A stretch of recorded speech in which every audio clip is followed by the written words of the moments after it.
Intro میں عرض کیا تھا، ایک اپنی نوعیت کا ہولناک ترین واقعہ پیش آیا تھا کراچی میں،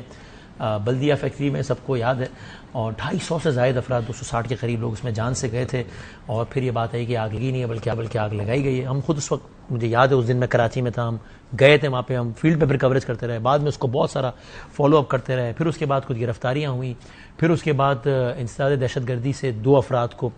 رحمان اور زبیر، ان کے نک نیم بھی مشہور ہیں، رحمان بھولا، زبیر اور چریا، اور سزائے موت ہو گئی دونوں کو، اور پوری تفصیل جے آئی ٹی بنی، جے آئی ٹی میں بہت ساری باتیں آئیں، جے آئی ٹی میں یہ بھی آیا کہ جو رقم ملی تھی ملزمان میں ڈسٹریبیوٹ کرنے کے لیے، وہ بھی ایم کیو ایم کے نام پر رہنما وہ کھا گئے، وہ گھر خرید لیا، حیدرآباد میں گھر خرید لیا، اس نے اس سے لیا، اس نے اس سے لیا، اتنے بجے یہاں اتنے بجے یہاں، اور پھر وہ ہائی کورٹ میں بھی وہ سزائے موت، اور آج سپریم کورٹ آف پاکستان نے، یعنی 8 سال بعد سزائے موت ہوئی تھی، اور آج سپریم کورٹ آف پاکستان نے سزائے موت کا یعنی فیصلہ ہی ختم کر دیا، بری کر دیا، ملزمان کو بری کر دیا ہے۔ جس طرح میں نے کہا اس میں مسلسل بات کرتے رہیں، فالو اپ کرتے رہیں، تو میں کوئکلی آپ کو دکھاتے بھی ہوں۔ یہ 22 ستمبر 2020 کی بات ہے، حماد صدیقی بھی ایم کیو ایم کے مشہور رہنما، تو ان پر بھی الزام تھا کہ وہ بھی اس سارے واقعے میں ملوث ہیں کسی نہ کسی حیثیت میں، اور پھر مفرور بھی قرار دیا گیا۔ مصطفیٰ کمال صاحب مسلسل اس میں ایک رائے رکھتے تھے، اور کھل کر اس رائے کا بالکل ٹکا کے اظہار بھی کرتے رہے۔ آپ دیکھیے 2020 کے سے 6 سال پہلے کی، یہ ہمارے پرائم کا پہ کلک دیکھیے گا، جب مصطفیٰ کمال صاحب کیا کہہ رہے تھے۔ ایک صاحب ہیں جن کا نام حماد صدیقی ہے، جو کہ کراچی تنظیمی کمیٹی کے سربراہ ہیں، کہ جن پر یہ الزام ہے کہ اس کے کہنے پر رحمان بھولا نے آگ لگائی۔ آپ کا ان کے لیے سافٹ کارنر ہے، اس لیے آپ کا یہ موقف ہے اگر یہ الزام لگ جائے تو؟ نہیں، سافٹ کارنر تو میرا ہر، کیونکہ آپ تو ان کو ڈیفینڈ کرتے رہے نا سر، کہ بھائی نہیں کیا حماد صدیقی نے۔ سافٹ کارنر ہے میرا تو بالکل سافٹ، بالکل میری اس کے لیے ساری سافٹ سے بھی 2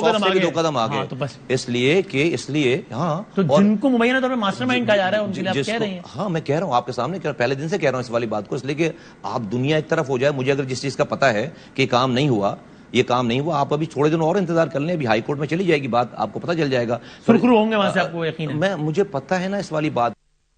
یہ بات تھی 2020 کی، پھر جب سزا ہو گئی اور سارے معاملات ہو گئے، تب مصطفیٰ کمال صاحب اس کے بعد بھی اپنے موقف سے پیچھے نہیں ہٹے، بلکہ میں کہوں گا آگے بڑھ گئے ایک قدم۔ انہوں نے کیا کہا ایگزیکٹلی، وہ آپ خود ذرا دیکھ لیجئے کہ کس طرح وہ آگے بڑھے سزا کے اناؤنسمنٹ کے بعد عدالت کی جانب سے۔ جج صاحب نے جو فیصلہ لکھا ہے، انہوں نے نعوذ باللہ وہ اللہ میاں بن گئے، وہ کہ ایم کیو ایم کی قیادت کی سوچ رہی ہوگی، ان کے طریقہ کار، ان کے یعنی کہ وہ دماغ میں گھس کر وہ ہماری سوچوں کو بھی جان رہے ہیں، اور اس جاننے کے اوپر انہوں نے یہ فیصلہ لکھا ہے کہ یہ کیسے ہو سکتا ہے کہ ایم کیو ایم کی قیادت کے بغیر یہ ایم کیو ایم کے کارکنوں نے آگ لگا دی۔ تو بھائی جب یہ فیصلہ کر ہی لیا تو بھائی سزا ان دونوں کارکنوں کو ڈیتھ سینٹنس کیوں دے دیا؟ ہمیں دینا پھانسی کی سزا، تو پھر ادھر بنتی ہے، ہمیں نا پھانسی کی سزا والے ہمیں دیں پھانسی کی سزائیں، جب خود بتا رہے ہیں کہ ہم نے آگ لگوائی ہے تو پھر ہمیں پھانسی کی سزائیں دینا، یہ جو قیادت بیٹھی ہوئی، پھر کارکنوں کو کیوں پھانسی کی سزائیں؟ یعنی آگے یوں بڑھ گئے کہ عدالت کی سزا کے بعد انہوں نے نہیں کہا کہ اوکے میری یہ رائے تھی، اب عدالت نے یہ کہہ دیا ہے تو ٹھیک ہے، انہوں نے کہا نہیں اگر ایسا ہے تو پھر مجھے لگاؤ پھانسی، سب کو لگاؤ، چونکہ آپ کہہ رہے ہو کہ ہمارے کہنے پہ ہوا ہے۔ آج کی ڈیولپمنٹ میں نے آپ کو بتا دی، بہت سارے اور بھی بیانات چلائے جا سکتے ہیں، میں نے خلاصہ آپ کی خدمت میں کر دیا۔ مصطفیٰ کمال صاحب آف کورس متحدہ قوم موومنٹ کے سینئر ترین رہنما ہیں، سینئر ڈپٹی کنوینر اور وفاقی وزیر ہمارے ساتھ ہیں۔ السلام علیکم۔ وعلیکم السلام۔ خیریت سے؟ الحمدللہ۔ آپ پہلے بتائیں آج کے فیصلے آپ کی کیا؟ اللہ کا شکر ہے، اللہ نے ہمیں سرخرو کیا اور ہمارے موقف کی تائید کی اللہ تعالیٰ نے، اور مجھے ایک دن کے لیے بھی، ایک لمحے کے لیے بھی جو ہے وہ اس پہ کوئی شک شبہ نہیں تھا کہ یہ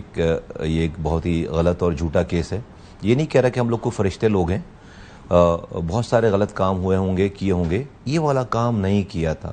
اور میرے ڈی این اے کے خلاف تھی یہ بات کہ جس چیز کا مجھے پتہ ہو، میں اپنی سیاست، اپنی جان بچانے کے لیے کسی کے اوپر جاری ہے برائی جائے، بیسیکلی میں